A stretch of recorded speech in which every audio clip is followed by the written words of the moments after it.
Court के बाहर का वो पल जहां खुशियों का जश्न होना था वहीं अचानक चीख पुकार में बदल जाता है। अभीरा की आंखों के सामने अरमान गिरता है और उसका हाथ छूटते ही जैसे अभीरा की दुनिया ही रुक जाती है। वो बार बार अरमान को उठाने की कोशिश करती है, उसका नाम पुकारती है और आसपास खड़े लोग भी घबरा जाते हैं। कोई पानी लाने दौड़ता है तो कोई मदद के लिए आवाज लगाता है, लेकिन अभीरा को बस एक ही चीज दिख रही होती है, अरमान की बिगड़ती हुई हालत। और वो बिना एक पल गंवाए उसे अपनी गोद में संभालकर कार तक ले जाती है और सीधे हॉस्पिटल की तरफ भागती है। रास्ते भर अरमान कभी होश में आता है तो कभी बेहोश हो जाता है और हर बार वो सिर्फ एक ही बात कहता है कि आज शादी करनी है, हमें आज ही शादी करनी है। लेकिन अभीरा की आंखों में आंसू होते हैं और दिल में डर कि कहीं वो उसे खो न दे। वो बार बार कहती है कि शादी बाद में होगी, पहले तुम ठीक हो जाओ, बस तुम ठीक हो जाओ। जैसे ही हॉस्पिटल पहुंचते हैं डॉक्टर तुरंत अरमान को इमरजेंसी में ले जाते हैं और अभीरा बाहर खड़ी कांपती हुई हालत में भगवान से दुआ करती नजर आती है। उसके हाथ जुड़े होते हैं, आंखों से आंसू रुकने का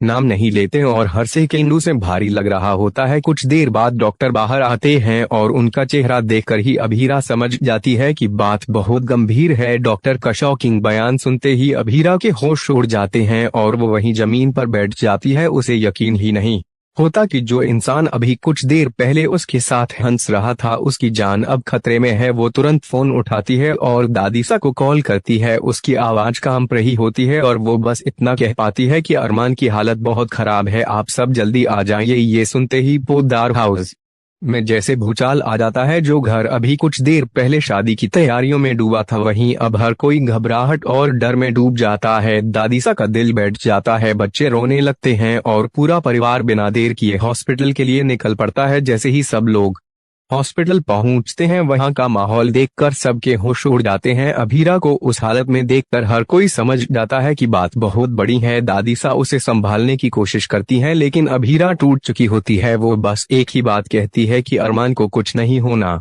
चाहिए। इसी बीच विद्या का गुस्सा फूट पड़ता है और वो सबके सामने अभीरा पर आरोप लगाती है कि अगर ये कोर्ट मैरिज का ड्रामा नहीं होता तो आज अरमान इस हालत में नहीं होता। उसके शब्द तीर की तरह अभीरा के दिल को चीर देते हैं, लेकिन अभीरा कुछ नहीं कहती, बस रोती रहती है और भगवान से अरमान की सलामती की दुआ करती रहती है। वहीं दूसरी तरफ डॉक्टर लगातार अरमान को बचाने की कोशिश कर रहे होते हैं। मशीनों की आवाजें और भाग दौड़ का माहौल साफ बता रहा होता है कि मामला कितना गंभीर है। अब कहानी एक ऐसे मोड़ पर आ चुकी है जहां से हर पल एक नया ट्विस्ट ला सकता है। क्या अरमान मौत को मात दे पाएगा? क्या अभीरा का प्यार उसे वापस जिंदगी में ला पाएगा? या फिर ये कहानी एक ऐसे दर्दनाक मोड़ पर खत्म होगी जिसकी किसी ने कल्पना भी नहीं की थी? आने वाले एपिसोड में और भी बड़े राज खुलने वाले हैं और ये भी पता चलेगा कि आखिर अरमान की इस हालत के पीछे सिर्फ बीमारी है या कोई साजिश भी छुपी हुई है। अगर आप भी जानना चाहते हैं आगे क्या होने वाला है तो वीडियो को लाइक करें, चैनल को सब्सक्राइब करें और बेल आइकन जरूर दबाएं ताकि हर नई अपडेट आप तक सबसे पहले पहुंचे।